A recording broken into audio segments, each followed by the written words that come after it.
ప్రభువైన యేసుక్రీస్తు వారి పరిశుద్ధ నామములో నేను శుభాభివందనాలు. నాకు ఇవ్వబడ్డ మాట ఏంటంటే రెండవ మాట అన్నమాట. సో లూకా సువార్త 23వ అధ్యాయం 43వ వచనం.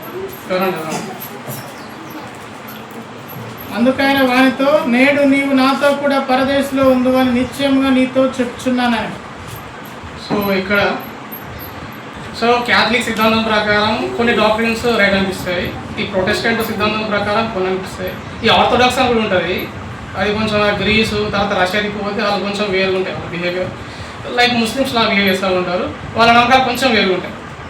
సో ఇక్కడ విషయానికి వస్తే రెండో వార్డులో ప్రభువైన యేసుక్రీస్తు వారు తన కుడి పక్కన ఉన్న దొంగతో అంటారు అన్నమాట,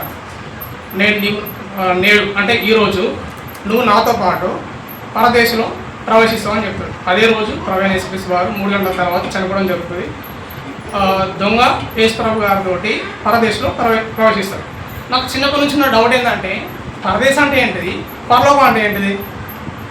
సో కొంతమంది ఆన్సర్ ఇచ్చారు. అది ఏంటంటే, పరదేశం అంటే మనం చనిపోయిన తర్వాత అక్కడికి వెళ్ళి మనం కొంచెం నెమ్మది పొందుకుంటాం. కొన్ని రోజుల తర్వాత ఇక యుద్ధాలు జరుగుతాయి, ప్రపంచం మొత్తం అంతరించిపోతుంది. అప్పుడు అందరూ ఒక్కసారిగా చనిపోయిన వాళ్ళంతా వాళ్ళ పరలోకానికి పోవడానికి వాళ్ళు చేసిన పుణ్యకాలను బట్టి, వాళ్ళు చేసిన పాపాలను బట్టి ఒక పెద్ద లైన్ నిల్చుంటారు. అది తీర్పు దినం. పుణ్యాలు చేస్తే అంటే యేసు ప్రభువుని నమ్ముకొని పుణ్యాలు చేస్తాం, పరలోకం చేరుకుంటారు. ఒకవేళ యేసు ప్రభువుని నమ్ముకొని పాపం చేసి నమ్ముకోండి, నరకానికి వెళ్ళిపోతారు. సో ఈ గ్యాప్లో ఈ ప్యారడైస్ వచ్చేసి ఉంటుంది. ప్యారడైస్ అంటే ఇప్పుడు ఫర్ ఎగ్జాంపుల్ సంతోష్ కుమార్ అంటే నేను చనిపోయిన తర్వాత యేసు ప్రభువుని నమ్ముకున్నా, కొన్ని రోజులు నీతిగా బతికిన, సో నేను ఒకవేళ పరిశుద్ధుని అయితే నేను ప్యారడైస్కి వెళ్ళిపోతా. ప్యారడైస్ అంటే పరదేశం అన్నమాట. అక్కడికి వెళ్ళి నేను పీస్ఫుల్, కొంచెం ప్రశాంతంగా ఉంటా, నన్ను ఎవడేం కొట్టడు, తిట్టడు, నన్ను ఎవడు ఏ రకంగా ఇబ్బంది పెట్టాడు. సో నాకు ఇంకో వచ్చిన డౌట్ ఏంటంటే, మరి అన్ని లేకపోతారు ఇక్కడ యేసు ప్రభు వచ్చేంత వరకు కూడా ఈ పరదేశానికి కాన్సెప్ట్ ఉంది. ఆయన ఇక మళ్ళీ రిసరక్షన్ మళ్ళీ 3 చనిపోయి పరలోకం వెళ్ళిపోతారు కదా, అప్పటి వరకు ఉందని మనం నమ్ముకోవచ్చు. సో అంతవరకు ఉండే యూదులు, తర్వాత హిందువులు, రకరకాల మతాలు కలిగిన వాళ్ళు ఉంటారు కదా, మరి వాళ్ళు ఇటు వేరే అంటే వాళ్ళు టోర్నమెంట్లోకి వెళ్ళిపోతారని కొన్ని గ్రంథాలు రిఫర్ అయితే మనకి చెప్తూ ఉంటాయి. సింపుల్గా చెప్పాలంటే యేసు ప్రభు కాలం వరకు యూదులు కావచ్చు, హిందువులు కావచ్చు, లేకపోతే ఏ మతాన్నైనా విశ్వసించే వాళ్ళు ఒకవేళ వాళ్ళు మంచి చేసి ఉంటే, ఆయన చెప్పిన ఫాలో అయి ఉంటే, as per Judaism old testament follow అయి ఉంటే పరదేశంలోకి వచ్చి ఆవుతారు. తర్వాత ఒకవేళ చేసి ఉండకపోతే టోర్నమెంట్ అంటారు, అంటే ఇది ఒక రకమైన నరకం అన్నమాట. అక్కడికి వచ్చి నరకంలో ఉంటారు. తర్వాత ఇప్పుడు యేసు ప్రభు వారు ఎందుకు వచ్చారు అంటే, చాలా సింపుల్ చెప్పాలంటే, ప్రభువైన యేసుక్రీస్తు వారు మనం చేసిన పాపాల నిమిత్తం ఆయన మన కోసం రక్తాన్ని చిందించి, ఇక మనం పొందాల్సిన బాధల్ని, మనం పొందాల్సిన శిక్షని ఆయనే పొంది ఒక మార్గాన్ని మన కోసం ఇచ్చేసి, దాన్ని ఆయన 3.5 సంవత్సరాలు ఆయన సేవలో చూపించి ఫాలో అయ్యి, తర్వాత ఆయన చనిపోయిన తర్వాత మళ్ళీ లేచి మళ్ళీ ఒక 40 days మళ్ళీ శిష్యులకు కనబడి, వాళ్ళకు ఆయన నమ్మకం ఉన్న వాళ్ళకి కనబడి అందరికి కనబడలేదు. సో ఆ రకంగా గ్రంథాన్ని ఇచ్చిండు. ఆయన నమ్మే కొంతమంది ఉంటారు, వాళ్ళ ద్వారా గ్రంథాలు రాయబడ్డాయి. సో దాని ప్రకారం అయితే మనం పరలోకం పోతాం. సో ఇక్కడ మన టాపిక్ ఏంటంటే, ఇక్కడ నాకు ఆశ్చర్యం కలిగించిన ఇంకో విషయం ఏంటంటే, అంతసేపు ఇక్కడ మనం ఇక్కడ దొంగ గురించి మాట్లాడుకుందాం. యేసు ప్రభు వారు మన కోసం సిలువలో మరణించారు, ఓకే. సో ఇక్కడ నాకు ఆశ్చర్యం కలిగించిన విషయం ఏంటంటే, అంతవరకు 2 దొంగలు ఉంటారు యేసు ప్రభుతో పాటు. ఇక్కడ నాకు ఆశ్చర్యం కలిగించిన విషయం ఏంటంటే, ప్రతి ఒక్కరు కొంచెం శ్రద్ధగా వినండి. 2 దొంగలు ఉంటారు. వాళ్ళిద్దరు వాళ్ళ లైఫ్లో వాళ్ళకి నచ్చినట్టుగా బ్రతుకుతారు, 2 దొంగలు. సో ఇక్కడ వీళ్ళు బ్రతకడం కారణంగా వీళ్ళు దొంగలు అన్నమాట. దొంగలు అంటే ఆ టైంలో దొంగలు అంటే ఏదో పాకెట్ కట్ చేసుకొని, లేదంటే మొబైల్ తీసుకొని ఏదో చిన్న తప్పులు వాళ్ళు చేసేది ఆ టైంలో. దొంగలు అంటే దారుణ పోయేటోళ్ళు ఆగబట్టి వాళ్ళ దగ్గర నుంచి బంగారం కావచ్చు, లేకపోతే డబ్బులు కావచ్చు, అంత సింపుల్గా తీసుకుంటారు, ఏం కావాలని చంపేస్తాడు.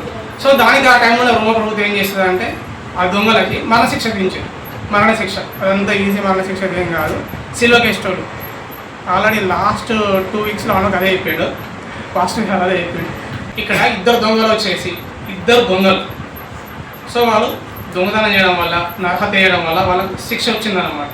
సో ఇక్కడ వాళ్ళు ప్రభు అయిన యేసుక్రీస్తు వారి మధ్యలో ఆయన మధ్యలో ఉండే ఒక ఆయన కుడి పక్కన ఉంటాడు, ఆయన ఎడమ పక్కన ఉంటాడు అనమాట. వీళ్ళిద్దరు దొంగలే.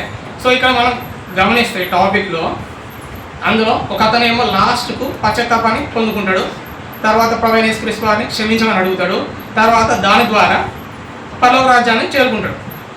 సో పరదేశకి వెళ్ళిపోతాడు. పరదేశకి వెళ్ళినా మళ్ళీ ప్రభు అయిన యేసుక్రీస్తు వారి ఆయన 3వ రోజు తిరిగి వచ్చిందంటే మళ్ళీ ఆటోమేటిక్గా పరదేశం నుంచి పరలోకానికి రోడ్స్ క్లియర్ అయిపోతాయి కాబట్టి మళ్ళీ ఆయన నెక్స్ట్ పరలోకం వెళ్ళిపోతాడు. ఎందుకంటే ఆయన క్షమిపడ్డాడు కాబట్టి నెక్స్ట్ ఆయన రూట్ ఏంది ఆటోమేటిక్గా ఆయన పరలోకం వెళ్ళిపోతాడు. సో ఆయన పరలోక రాజ్యాన్ని పొందుకున్నట్టే.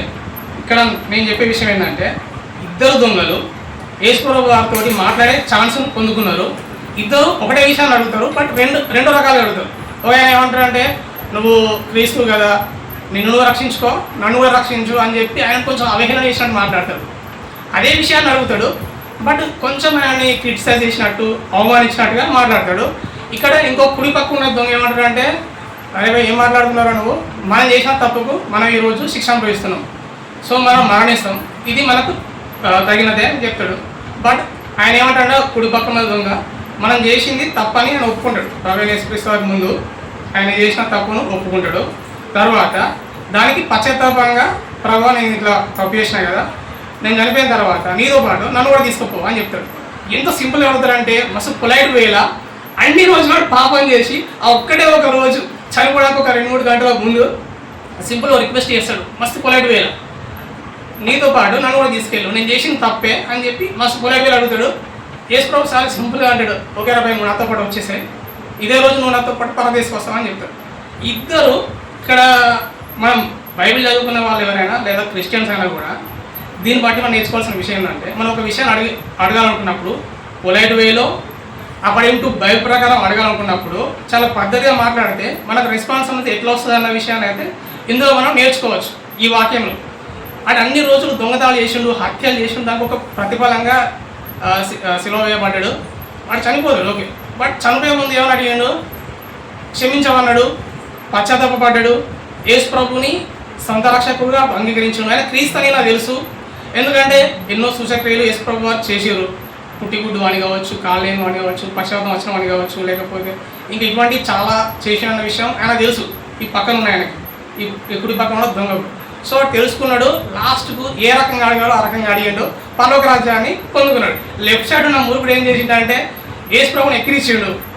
అరే అసలు నువ్వు క్రీస్తువు కదా, నువ్వు కూడా ఇట్లా చనిపోతావా, నువ్వు అసలు నిన్ను కాపాడుకోలేవా అని చెప్పి ఇండైరెక్ట్గా ఆయన అవహేళన చేసాడు. అని అడిగింది కూడా అదే, నువ్వు క్రీస్తువు కదా, నిన్ను నువ్వు రక్షించుకో, నన్ను కూడా రక్షించమన్నాడు.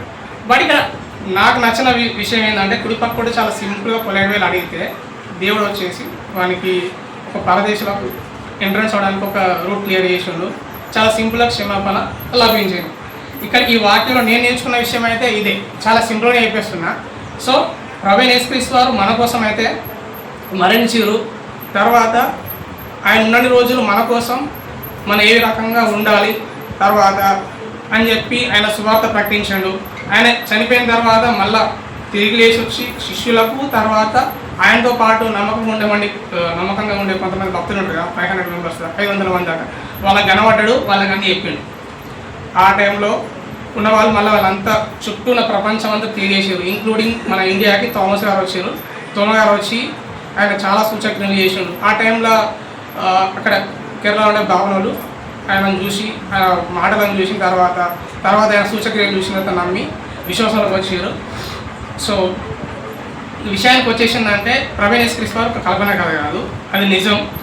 సో ఇక్కడ బైబిల్ నేర్పించే విషయం ఏంటంటే మనం బైబిల్ చదువుకున్నప్పుడు బైబిల్లో ఉండే మాటలను చూసి అందులో ఉండే కొన్ని క్యారెక్టర్స్ ఉంటాయి కదా, లైక్ ఇప్పుడు మంచి దొంగ చెడ్డ దొంగ, ఇద్దరు దొంగలే, ఇద్దరు చెడ్డోలే, బట్ ఫైనల్గా ఎవరైతే క్షమాపణ పొందిరో వాళ్ళు రక్షింపబడ్డారు. ఇక్కడ నా విషయానికి వచ్చేసిందంటే నేను అర్థం చేసుకున్న విషయం ఏంటంటే కొందరు ఉంటారు మన ఊరిలో కావచ్చు, మన చుట్టూ ఉన్న ప్రపంచంలో కావచ్చు, వీళ్ళు వ్యభిచారులుగా ఉంటారు, హంతకులుగా ఉంటారు, లంచగొండిలుగా ఉంటారు, చెడ్డవాళ్ళుగా ఉంటారు, మంచిగా నటించుకుంటూ ఉంటారు, వాళ్ళ బిజినెస్ కోసం మంచిగా ఉండే వాళ్ళు ఉంటారు, రకరకాలుగా ఉండొచ్చు. మనుషులు అంటే అన్ని రకాలుగా ఉంటారు, వాడికి ఇట్లే ఉంటాడు అని చెప్పి మనం చెప్పలేం కదా. సో ఇక్కడ విషయానికి వస్తే ఎవరైనా సరే ప్రభు అయిన యేసుక్రీస్తు వారిని తెలుసుకోకుండా ఇవన్నీ చేసినప్పుడు తెలుసుకొని మంచిగా ఉండి అంటే బైబిల్లో ఉన్నట్టుగా పాస్టర్ గారు చెప్తున్న వాక్యాన్ని ఫాలో అయ్యి చివరి వరకు ఉండగలిగితే మనం పరలోకం పోతాం. సో ఇక్కడ నేను చెప్పేది ఏంటంటే మరొకసారి ప్రభు అయిన యేసుక్రీస్తు వారు మనకు ఒక చాయిస్ ఇచ్చారు. దాన్ని మనం యూటిలైజ్ చేసుకొని ఆయన మాటలు విని చివరి వరకు నమ్మకంగా ఉంటే మనం పరలోక రాజ్యం పోతాం. అంటే ఇక్కడ ప్రభు అయిన యేసుక్రీస్తు వారు మన కోసం మనం చేసిన పాపాల కోసం మరణించారు కదా. అంటే నేను లాస్ట్ టైం ఒక పాపం చేసిన ఆయన క్షమించేసిండు. ఇంతకుముందు నేను బాప్తిసం తీసుకునే ముందు చేసిన తర్వాత కూడా క్షమిస్తారా అంటే నిజంగా అట్లా ఏం లేదు. అది మనం ఒక పాపం చేస్తే తప్పని తెలిసిన తర్వాత రిపీటెడ్ అదే మిస్టేక్స్ చేసినాక దేవుడు మనం క్షమించడు, నరకానికి తీసుకుపోతాడు. సో ఇక్కడ నాకు ఇంకా ఆశ్చర్యం కలిగించిన విషయం ఏంటంటే ప్యారడైస్ వచ్చేసి ఇప్పుడు ప్యారడైస్ గురించి మళ్ళా తర్వాత పరలోకం గురించి భక్తులను చూస్తే 2 కొరింథీయులు 12:2 పౌలు గారు చెప్తారనమాట. ఆయనే చెప్తాడు, ఒక 14 సంవత్సరాల క్రితం ఒక పర్సన్ నాకు తెలుసు ఆయన పర్సన్ అంటే ఆయన గురించి ఆయన చెప్పుకుంటాడు. ఆ పర్సన్ వచ్చేసి 3 ఆకాశాలకు వెళ్ళిపోయినా చెప్తాడు. 3వ ఆకాశం బైబిల్లో 3 ఆకాశాలు ఉంటాయి అన్నమాట. అంటే 3 పరలోకాలు ఉంటాయి. 1వ పరలోకం, 2వ పరలోకం, 3వ పరలోకం. సో ఇక్కడ మనకు తెలిసిన 2 పరలోకాలు, ఒకటి ప్యారడైజ్, రెండోది హెవెన్. మధ్యలో ఉన్నది అసలు అది కౌంట్లోకి రాదు. సో ప్యారడైస్ వచ్చేసి ప్రభు అయిన యేసుక్రీస్తు వారు మరణించేంత వరకు ప్యారడైస్ అనేది ఉన్నది. ప్యారడైస్ అంటే పరదేశం. తర్వాత యేసు ప్రభు మరణించి తిరిగి లేచిన తర్వాత ఈ ప్యారడైస్ అనే కాన్సెప్ట్ ఏం లేదు. ఒకవేళ ఉన్నా కూడా, ఒకవేళ ఇప్పుడు మన బైబిల్లో చూస్తే కొందరు ఏమన్నా ప్యారడైస్ కూడా ఉంది అంటారు. సరే మనం ఉంది అనుకుంటే మనం ఎక్కడ ఉంటామంటే చనిపోయిన తర్వాత క్రిస్టియన్స్ వచ్చేసి మంచి భక్తులు వచ్చేసి ప్యారడైస్లో ఉంటాం. ఈ మిగిలిన వాళ్ళు వచ్చేసి దేవుని బిడ్డలు ఎరిగిన వాళ్ళు కూడా దేవుని మాటలు కొంచెం వినట్టుగా ఉంటారు కదా, వాళ్ళు వచ్చేసి ఈ టోర్మెంట్కి వెళ్ళిపోతారు. Torment Paradise. తర్వాత మళ్ళీ తీర్పుదినం ఒక రోజు వస్తుంది. అప్పుడు వాళ్ళు మళ్ళీ పరలోకం నరకం అని మళ్ళీ ఉంటుంది. ఈ మధ్యలోనే పరలోకం నరకం ఉంటుంది. మళ్ళీ ఆ తీర్పుదినం వరకు మళ్ళీ ఇప్పుడు మనకు దేవుని వాక్యం మన చేతిలో ఉంది.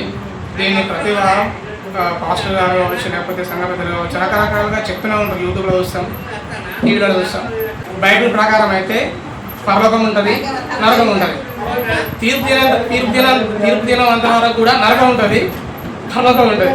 ఈ మధ్యలో ప్యారడైస్లోకి వెళ్ళే మంచి వాళ్ళు కొంచెం ఇక అవిశ్వాసంగా ఉన్న వాళ్ళు కూడా గవర్నమెంట్కి వెళ్ళే ఛాన్స్ ఉంటుంది. కాబట్టి ఈ మంచి దొంగలాగా మనం ఉండాలి.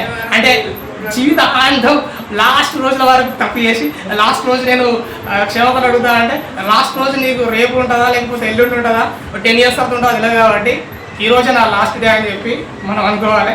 తర్వాత ఆ రోజు నుంచి దేవుడి ఆజ్ఞలు లోబడి దేవుడికి నచ్చినట్టుగా ఉండాలి.